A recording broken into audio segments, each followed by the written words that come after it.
If you were to ask people who know me well but not the best, they would be deeply surprised to find that in about a year and a half as your senior leader, I have not spoken explicitly about abortion or reproductive justice.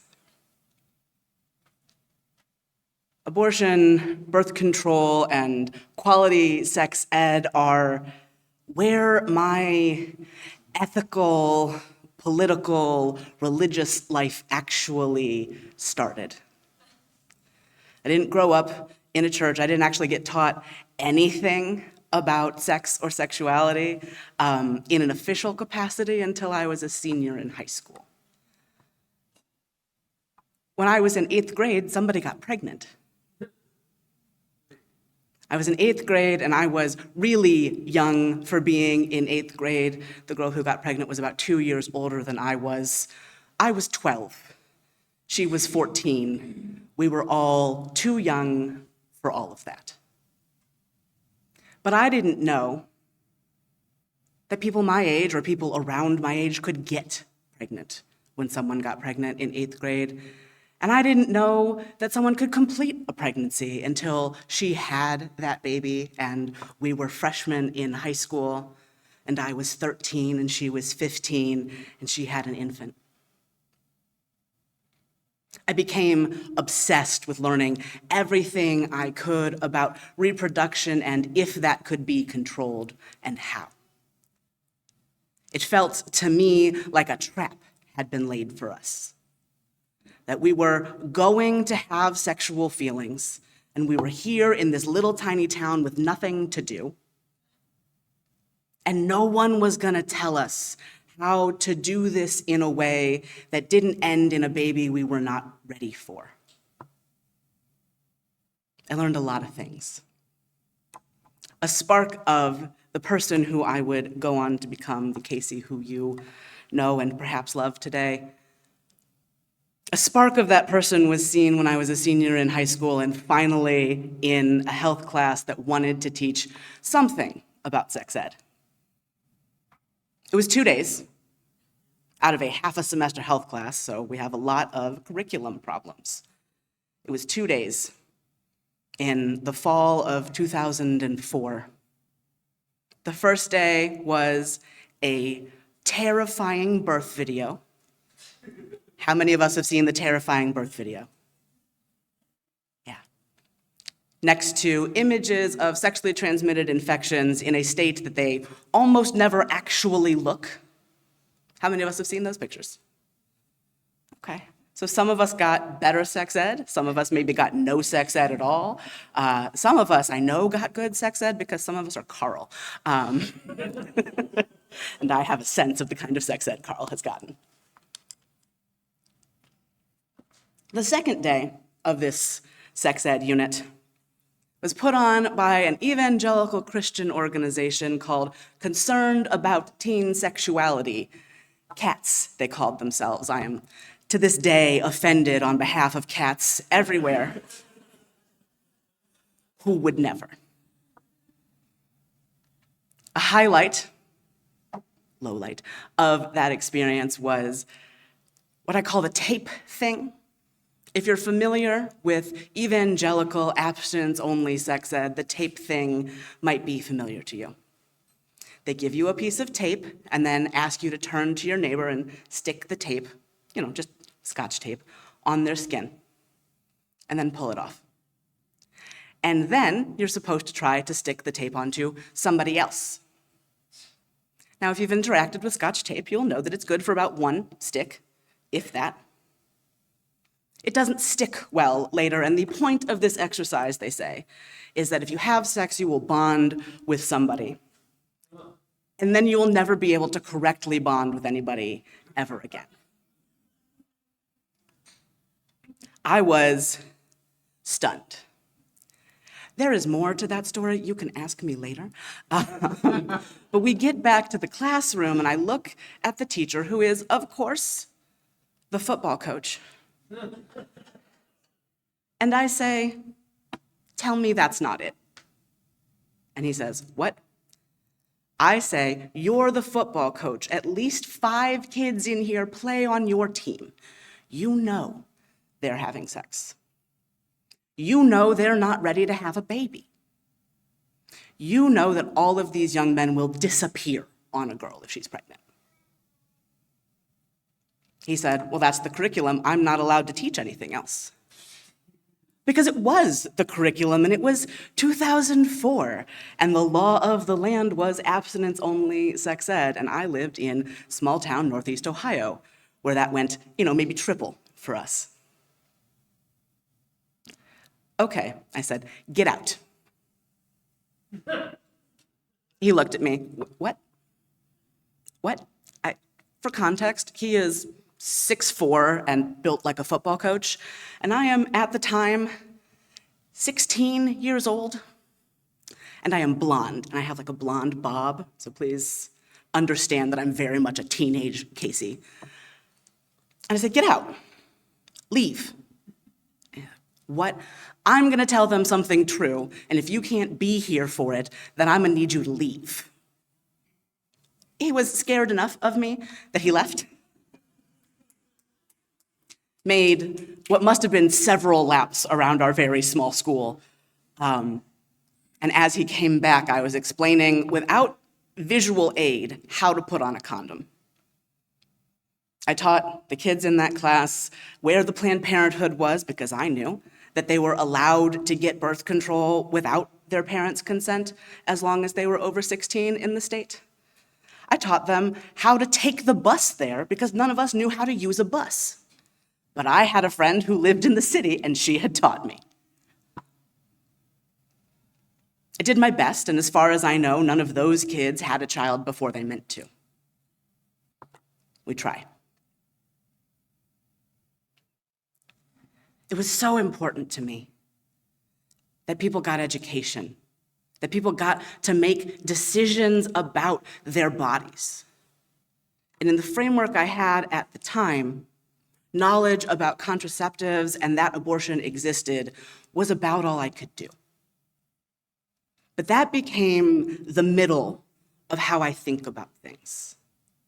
That your body belongs to you, that you get to enjoy its full spectrum of possible experiences however you want to, and that everybody deserves to be born because somebody said yes, not just because somebody didn't have the option to say no.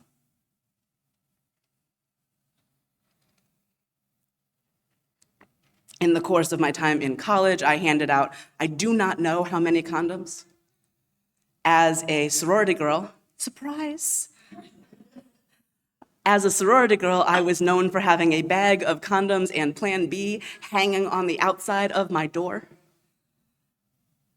I would say every week at our chapter meeting, remember, if you're going out and you don't know what's gonna happen, grab some condoms. Remember, if you went out and something happened, grab some Plan B if you want to. You don't have to pay me back. I can spare $40 every now and then. Just get what you need.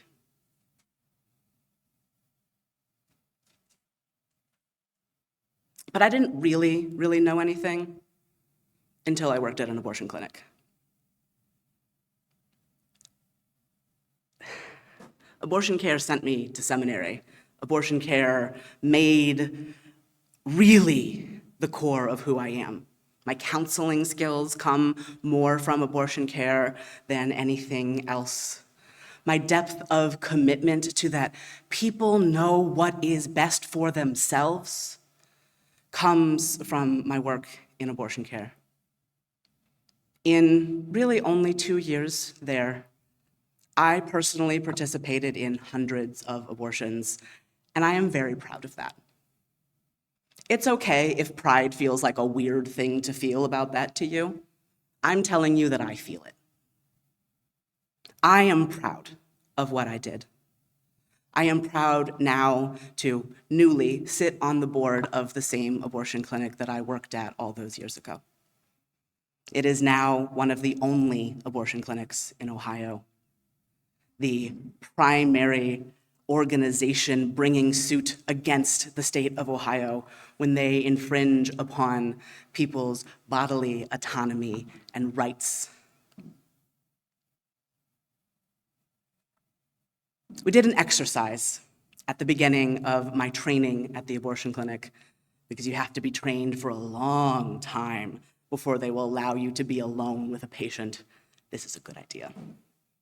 One of the first things we did was a values clarifying exercise. And I won't ask you to do it, but I'll ask you to think about it. They had us stand up and they asked us questions about how would you feel about, or what would you personally want in this situation, that situation, the other situation? How do you feel about an abortion at 8 weeks? Almost everybody in that context felt completely fine about it. Okay? 16? 20? 24? The numbers got shaken up. How would you feel about having an abortion with only some ibuprofen and a lidocaine shot in your cervix? Personally, I would not feel good about that. But we learned, and I learned over and over again, that that was a choice people would make. Not just because they couldn't afford more sedative, though that too, but because being able to be awake gave them some of their power back. Because they had gotten pregnant through no choice of their own. And being able to be conscious while they stopped being pregnant was enough. I learned that day in training, and then over and over and over again, that people's choices might not make sense to me, but they would still be right for them. By the time I was a year into working at the clinic, I could do almost all of the jobs there. Probably I could perform an abortion if I really needed to. I've never done that because I'm not a doctor. But I could make the appointment, I could counsel you before the appointment, I could hold your hand while you had the procedure, I could fight with the insurance about how much coverage you got. I could fight with the National Abortion Federation about how much money we could give you. I could lie a little bit on the financial aid form in a way that nobody would ever notice, because getting people money was more important to us than filling out the form perfectly. I learned that the people I wanted to have the most judgment of, the Catholic woman who I saw 2 separate times in the course of a year, who told me that by her understanding, having an abortion was more morally okay than using contraception. I don't understand it, but I don't have to live with that choice. She has to live with that choice, not me.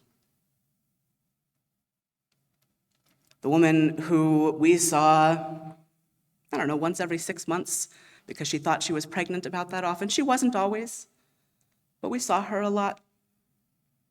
And who, when you talked to her, you learned that nobody had ever taught her that she mattered enough to have a no that mattered, that she mattered enough to get health care. A woman who, every time she got on birth control,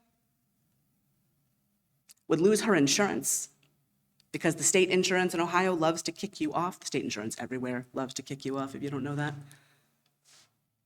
And she would be trying, but then failing. The women who had abusive partners and children with those people already.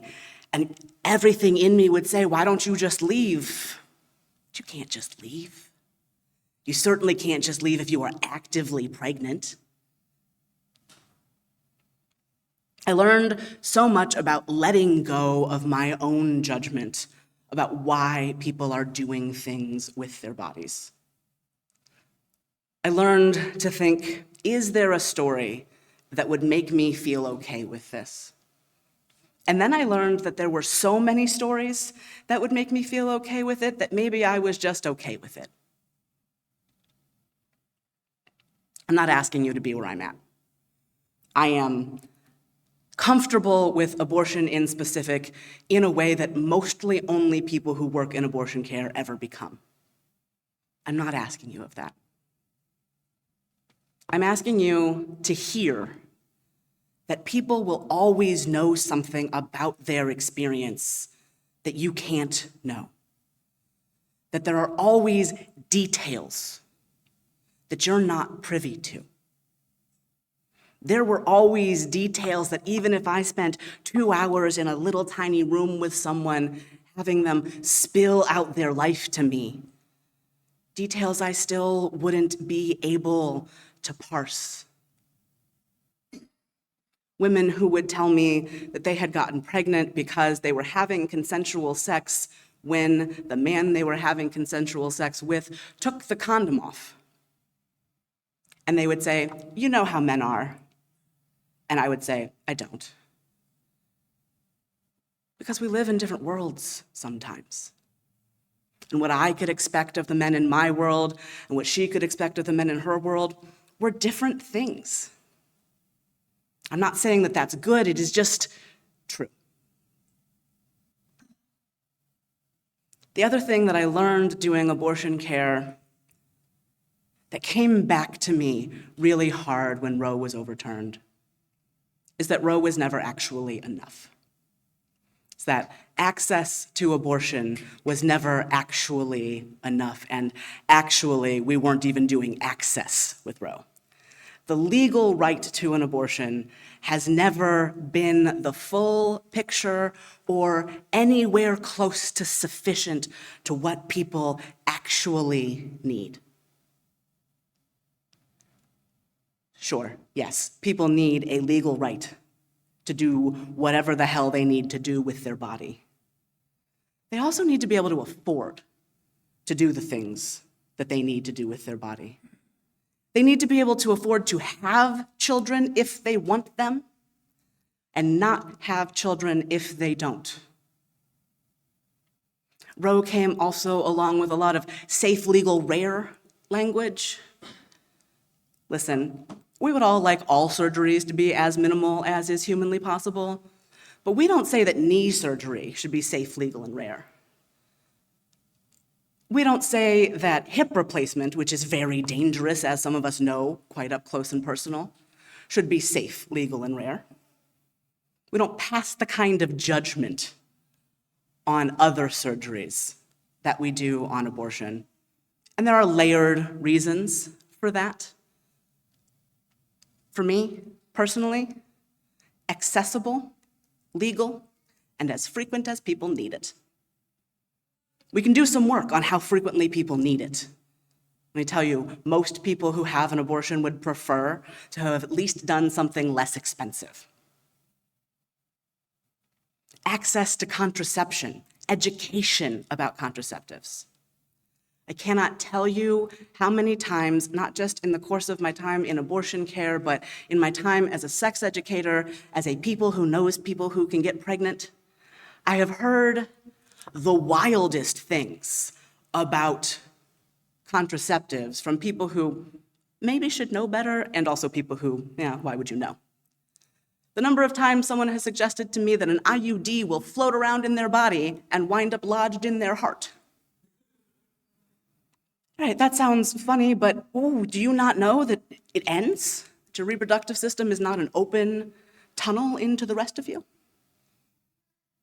An IUD will not float around and wind up in your heart. It is also not as dangerous as it was for generations before, right? If you heard bad things about IUDs in the 70s or the 80s, that was a different IUD than the ones we have today. The Daikon shield was shaped like a shield and really good at getting embedded in the lining of the uterus. Modern IUDs are T-shaped, much smaller, still with a little bit of risk of getting embedded in a uterus, but much lower, and a much lower perforation risk. Connected to last week's platform, you will hear a lot about hormonal birth control. Oh, but I'll gain weight. Maybe if we lived in a world where gaining weight wasn't the worst thing people could think of, they might feel like they had more easy access to contraceptives, but also maybe if when we developed contraceptive types that can be used by people with penises, we let them go into development instead of saying, well, but there are side effects, and God forbid. But none of that is still enough because reproduction, which is heavily controlled in this space, is so much more than not being pregnant. It is acknowledging that pregnancy is life-threatening, that when people become pregnant, they take on a serious risk to their own health. People in this room who have been pregnant can tell you much more about this than I can. I know it from a medical and witnessing standpoint, but not from an in-my-body standpoint. But pregnancy changes your body in unbelievable ways. It moves your bones around. People's hair texture changes while they're pregnant. Sometimes, after giving birth, people's abdominal muscles are split in half. And this is just without any particular complications. And there are a lot of possible complications. And we don't thank people nearly enough for the risk and work it takes to give birth and reproduce at all. We have one holiday in which we ostensibly thank people who mother, which is a bigger category than giving birth also. One holiday, and it's like, here, have some flowers. Okay, bye. Insufficient. Insufficient. For years, I would call my mother on my birthday and thank her for letting me live in her body for 9 months, and also for all the stuff she's done since then. She found that very strange, and so I stopped doing it. It has been odd to be my parent, but still, I am deeply thankful for the choice that she made, the decision she made at 32 years old to get pregnant, let me keep her from dyeing her hair and wreak havoc on her body for 9 months. And then to continue to care for me, not just for 18 years, but for, we're almost at 36 of them now. That is a big task. And so I'm going to say this again later when it is in fact Mother's Day, but for all of you who have given birth, who have been pregnant at all, whether or not that ended in a live birth, whether or not you have a child. Wow. Wow, and thank you. Thank you from me, because your children probably are either my peers or some young people I get to know along the way. Some of you, I can see Laura mouthing about grandchildren. Some of you even have grandchildren who get to be young people I know along the way. And what a legacy. We exist as a species because people like you make a decision to do something that is really scary, that is beautiful and weird and terrifying. I hope that you can honor in yourself and that you can feel honored by me the thing that you did, and that you may do again, depending on who you are and where in your reproductive life you are. It's hard, right? We don't make mothering easy. We don't make parenting easy. But we make mothering particularly difficult.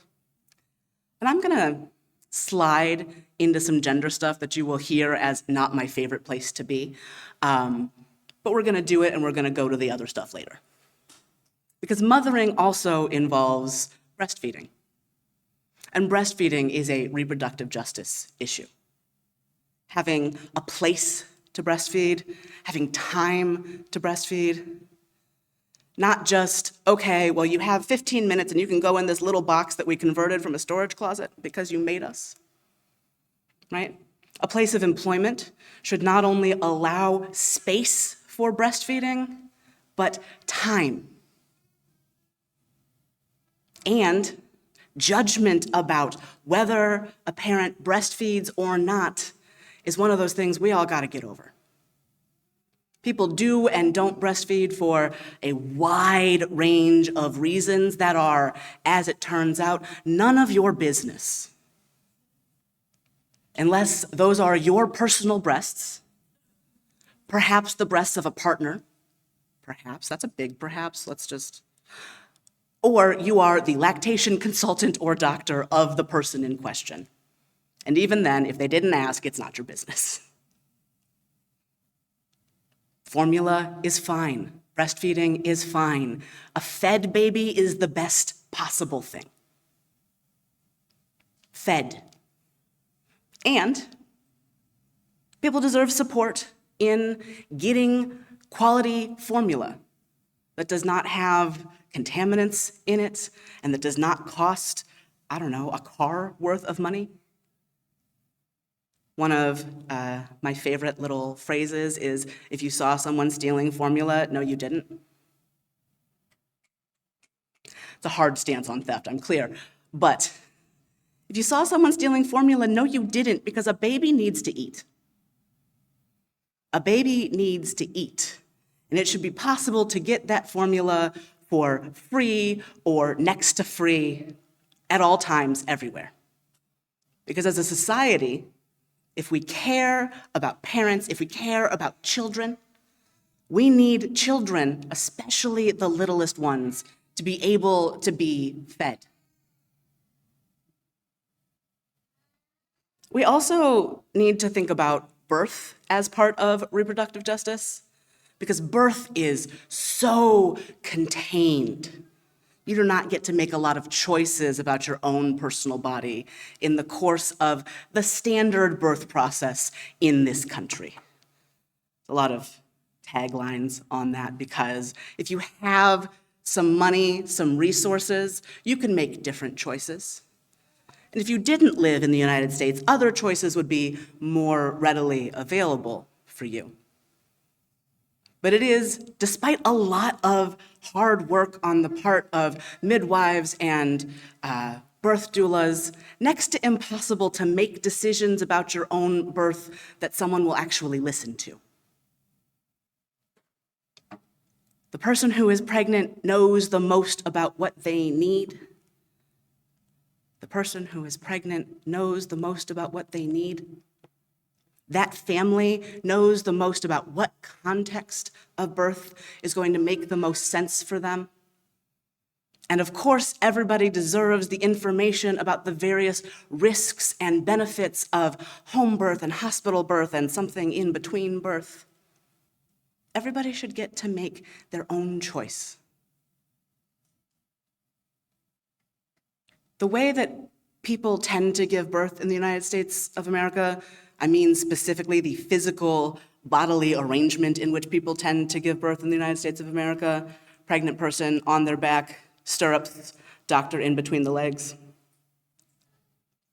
That organization of bodies has nothing to do with the health of the person giving birth, with the ease of giving birth. What it has to do with is the comfort of the doctor. It is actually a very bad position for a mammal like us to give birth in. If you think about your own hips, regardless of what kind of plumbing you have, if you think about your own hips, in what position are your hips the most comfortable and loose, and is it lying on your back in metal stirrups? Precisely. We also have this problem with pregnancy where we stop seeing people who are pregnant as whole people. We stop seeing them as individuals with personal rights, right?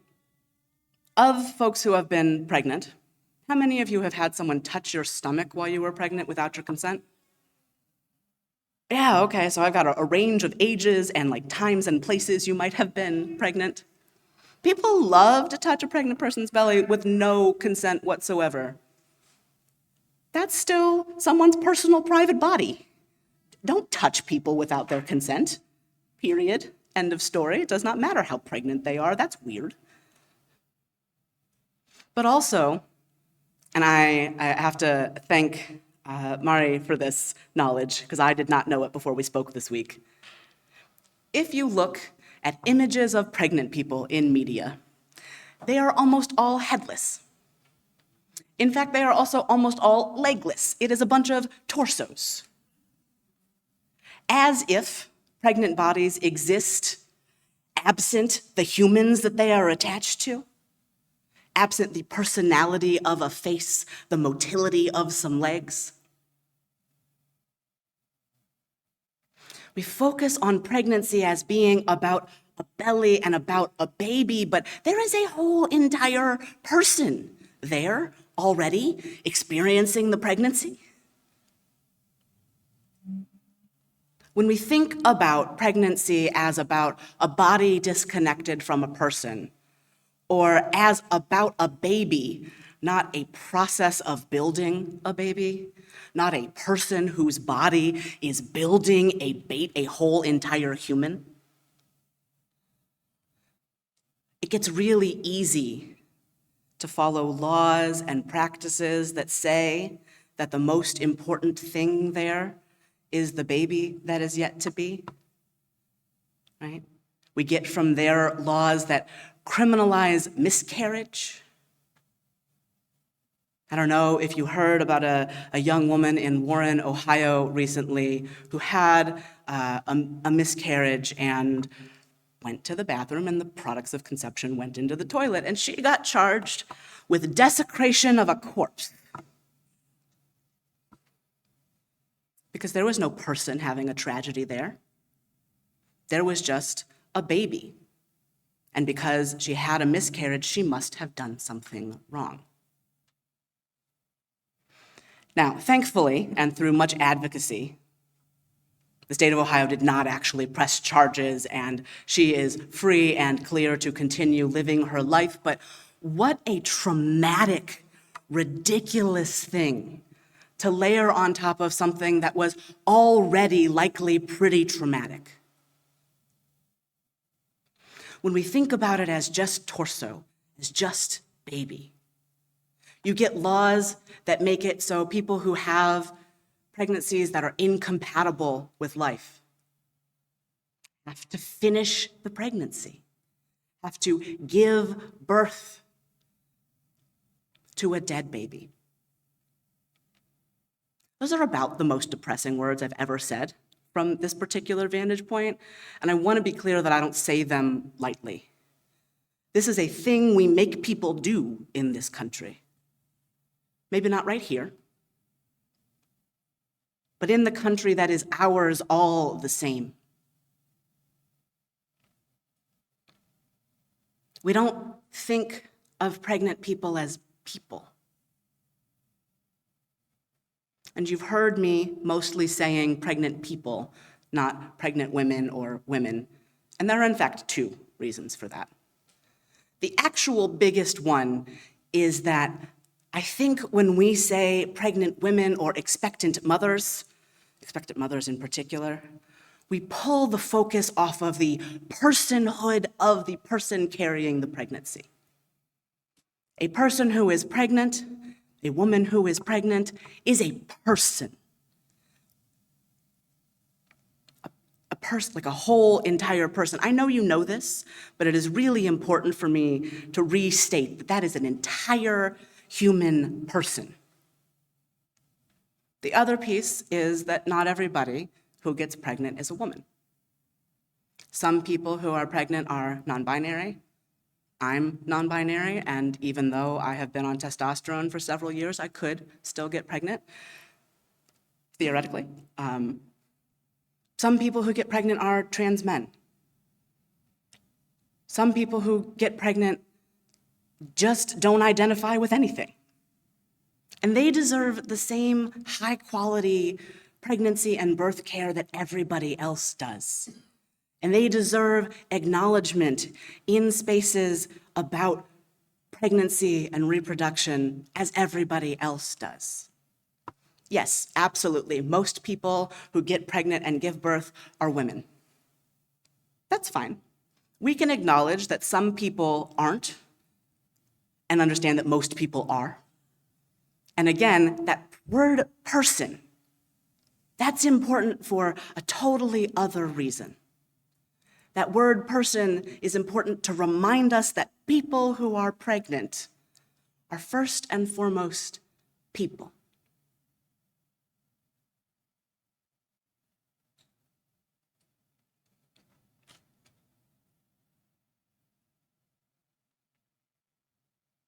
I don't care about anything as much as I care about people's ability to know who they are and live in the light of that knowledge. I don't believe in anything more deeply than I believe that people know their own lives and people given resources and also not given resources will make the best decisions they can for their lives in those moments. I'm not saying nobody ever needs counsel. Literally, look at what I do for a living. I'm not saying that people don't ever make mistakes. I'm saying that people have a right to their mistakes. I'm saying that what might not look like the best choice to you might be the best choice for them, and a choice that maybe they didn't love making when they made it can turn into something beautiful and good in their life.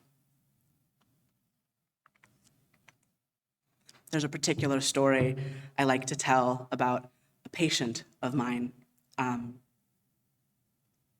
I will close with this story. We'll say in advance that I have this person's explicit permission to share this story, though I will share very few identifying details about her. She is the one patient from my time in abortion care who I kept in contact with because I couldn't keep myself from wanting to know where her story went. She was about 19 years old when I first saw her. Actually, my first interaction with her was a phone call with her mother, who tried to lie to me about her name and her date of birth and when her last period was, and basically tried to set up an appointment without giving me any real information. Because her mother was so ashamed that her daughter was pregnant, and so ashamed that her daughter might want to have an abortion. I saw that name come up on the patient list the next day at work, and I said, guys, I got that one. I want to go talk to her. And there she was, 19 years old, relatively early in a pregnancy, and terrified. She had been adopted. She had been internationally adopted by a woman who had herself been adopted. And her mother desperately wanted her to continue that pregnancy and put the baby up for adoption. And she could not do it. She could not live with the idea of having another child, a child that was hers, out in the world who didn't get to know her. She knew what that was like from her own experience, and though she loved her parents and was thankful for their adoption, she couldn't do it. She also couldn't do 9 months of an interrupted life. She was in school. She was studying history and Spanish. She really wanted to graduate and go travel. She wanted to learn to speak Portuguese and visit Brazil, where she had been born. And she wanted to go and travel throughout South and Central America and do good works while she was there. She recognized that she had gotten lucky in being adopted into a relatively wealthy American family, and she wanted to give back to the communities that she came from. And she couldn't see a way to get there if she had to go through 9 months of pregnancy and then either raise a child or live with putting a child up for adoption. I think we talked for 3 hours. One of the real gifts of that job was that if someone needed 3 hours of my time, I could give it to them.